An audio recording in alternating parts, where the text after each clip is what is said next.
Pues de estos encuentros que se han dado, llamadas, tweets, mensajes por redes sociales. Perdón, Sí. me dice, no es el maquinista, es el conductor y el supervisor los que están detenidos.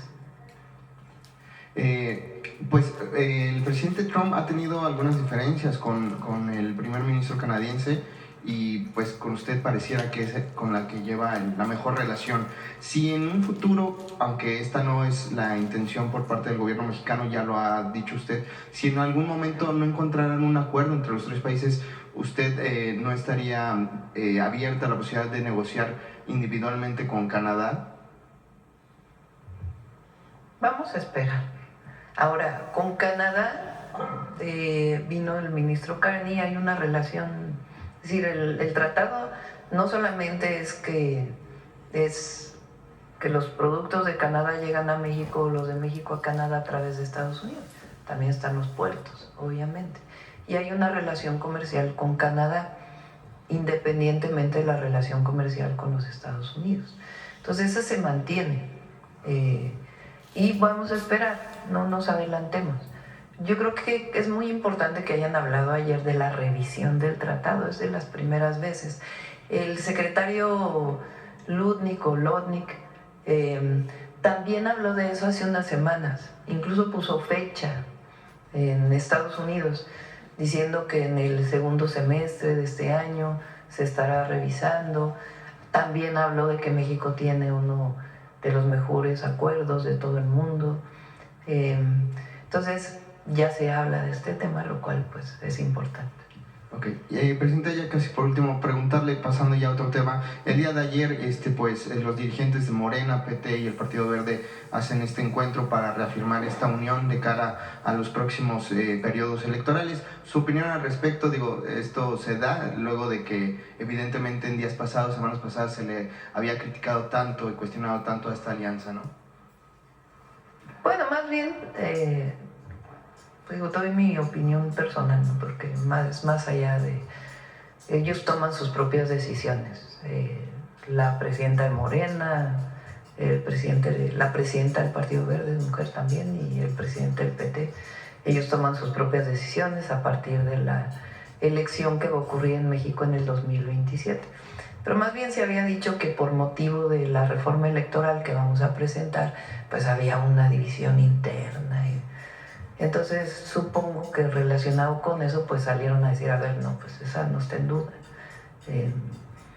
Se van juntos al 27 y bueno, la reforma electoral ya nos corresponde a nosotros presentarla y se discutirá en el Congreso. Perfecto. Por último, dos temas que tienen que ver con Europa. El primero, ya nos había adelantado que invitaría a la secretaria de Turismo, pero bueno, no ha venido. No sé si ya le ha comentado sobre algún acuerdo, alianza que se haya alcanzado. La vamos a invitar la próxima semana para que venga. Sí tuvo varios acuerdos importantes. Ella es muy activa, hiperactiva diría yo, Josefina, y hace muy buen trabajo promoviendo México en todos lados del mundo, y presiona mucho a Relaciones Exteriores, a Defensa para que se promueva más el Tren Maya. A todos nos presiona Josefina en el buen sentido, porque pues ella se puso una meta, que México fuera el quinto país con mayor número de turistas en el mundo. Digo lo de Relaciones Exteriores porque ella quiere que se amplíen las visas de muchos países, o sea, la capacidad de generar las visas de muchos países, porque a veces se retrasan mucho, para que pueda ser mucho más factible la visita a México. Y justo ya por último, esa era la última pregunta que le tenía, si tenía conocimiento de esta noticia que se da de que el Tren Maya comenzará a vender boletos, pero ahora en Europa, a través de una empresa. Sí, pues es parte de los acuerdos que logró Josefina, en acuerdo obviamente con la empresa Tren Maya y también la empresa que administra Defensa, Gapsacom, que es la ahora le llaman Mundo Maya, que es de los hoteles vinculados con el Tren Maya. Entonces yo creo que lo que es muy importante pues es que se sepa del Tren Maya y la grandeza cultural que se puede conocer. Muchos turistas de Estados Unidos vienen a las playas. Los turistas de Estados Unidos vienen a todo en México. De hecho, se lo comenté al presidente Trump. Le dije, el año pasado llegaron 14 millones de turistas estadounidenses a México. Vienen a distintos lugares. Ahora que estuve en Zihuatanejo, había muchísimo turismo de Estados Unidos. El turismo europeo viene mucho a las pirámides, a los sitios arqueológicos. Por ejemplo, cuando estuve en Calakmul había muchísimos turistas de Europa, italianos, había muchísimos. Entonces, pues esta promoción, aprovechando la FITUR que hace Josefina y todos los estados de la República, porque tuvieron todos una representación allá, pues es muy importante. El turismo es esta industria que se llama industria que no tiene chimeneas, porque no es manufacturera, y genera muchísimos empleos, y además pues promueve nuestro país, la grandeza cultural de México. Entonces va creciendo mucho el turismo en México y eso es muy bueno. Le agradezco, presidenta. Buenos días. Gracias. Voy a tomar 2 preguntas más, si les parece, y cerramos sobre el tema.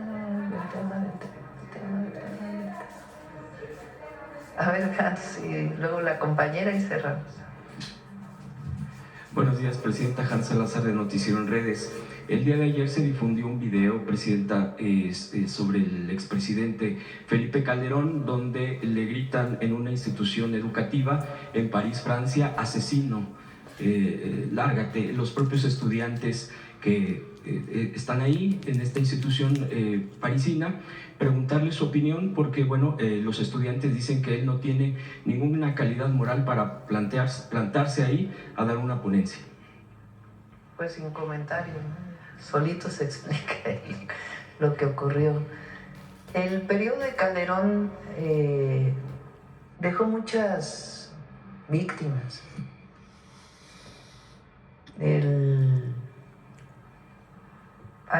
Ahora que fui a una secundaria se los comentaba y le pregunté a los chicos, ¿no? ¿En qué año nacieron? 2013. Ya tienen 15 años.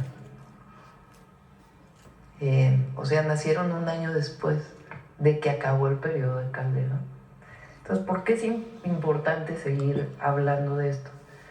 Pues porque hay muchos jóvenes que primero que deben conocer la historia de su país, pero además que van a ejercer su derecho a elegir sus gobernantes en el 2030. Y es importante que se conozca la historia. Ese periodo fue un periodo en donde de manera muy irresponsable declararon la supuesta guerra contra el narco. Y el propio presidente hablaba de víctimas colaterales, que eran necesarias las víctimas colaterales, o que no importaba que hubiera víctimas colaterales. ¿Qué son víctimas colaterales? Civiles. Fue la peor época del secuestro. Y después supimos que García Luna pues estaba coludido con los narcos.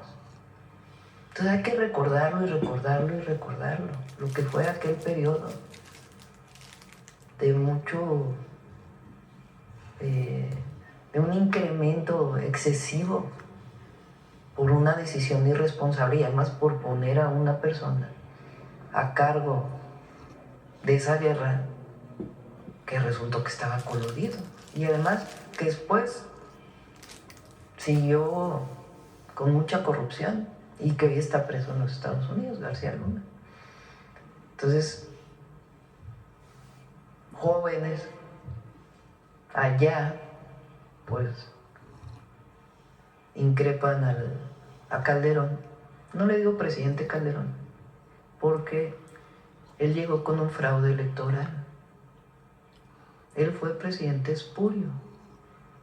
O sea, y hay que recordarlo también, en 2006 hubo un fraude electoral en nuestro país. Y él llega sin haber sido elegido por el pueblo. Esa es la historia de México. Y para legitimarse, declara la guerra contra el narco. Por cierto, la oposición ahora, porque si colaboramos con Estados Unidos, ahora ya mal, ¿no? Si no colaboramos, también mal. O sea, o sea, para ellos todo lo que hacemos está mal. Cuando hablamos con el presidente Trump y nos va bien, pues les duele el estómago.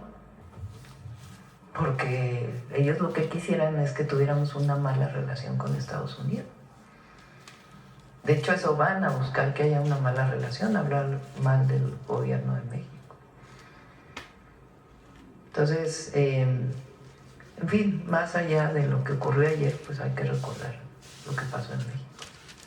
Incluso, bueno, agregando este punto también que quería tocar, y que, bueno, lo de la colaboración, lo de los acuerdos con Estados Unidos en temas de seguridad que usted está mencionando, nada más recordar que incluso en las épocas del PRI, cuando el gobierno era del PRI, que fueron muchos años, hubo presidentes que fueron colaboradores directos de la CIA y que tenían incluso un indicativo donde tenían esa, pues prácticamente eran como pues colaboradores directos, no sé cómo llamarlo, cuando ellos tenían ese papel directamente con la CIA.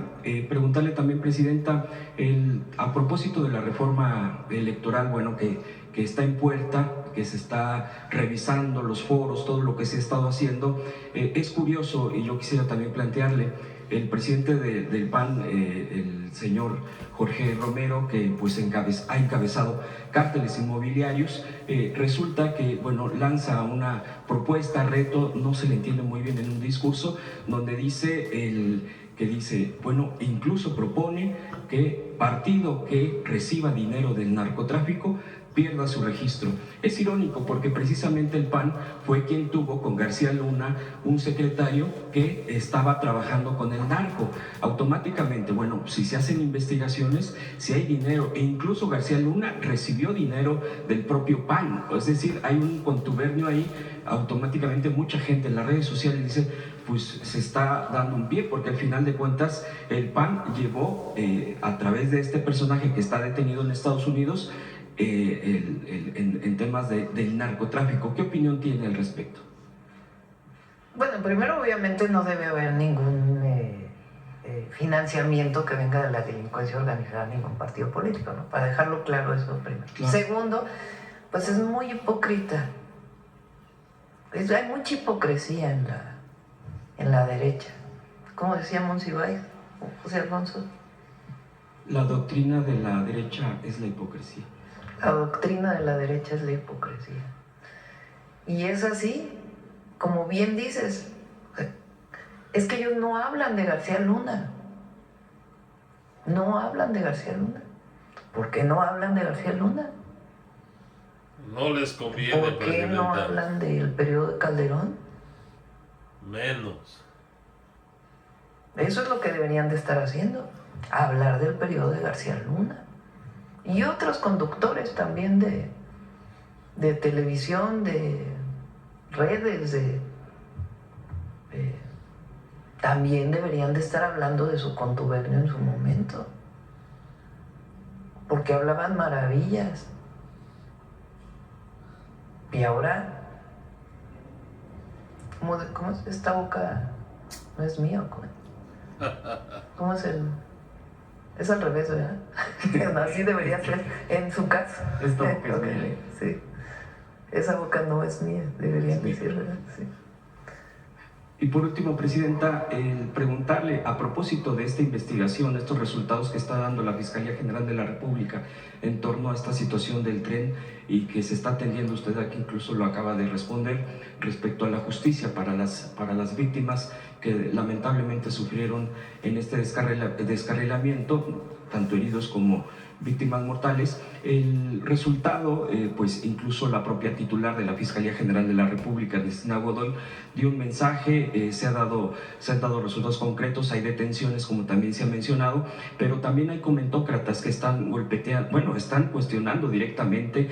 A mí me llamaba la atención uno de esos comentócratas de radio, decía, es que ahora resulta, supuestamente, al parecer, entonces usan estas palabras que me llaman mucho la atención para estar descalificando una investigación que se encuentra en manos de la Fiscalía General de la República para denostar y para estiran la liga o estiran el argumento diciendo que por qué no hay más responsables, que dónde está etc, todo lo que ya sabemos. ¿Qué opinión le merece también este tipo de comentarios? La Fiscalía General de la República se sustentó en pruebas científicas.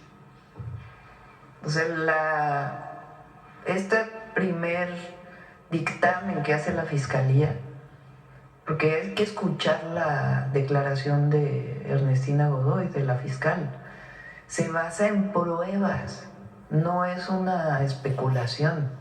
¿Cuál es la prueba?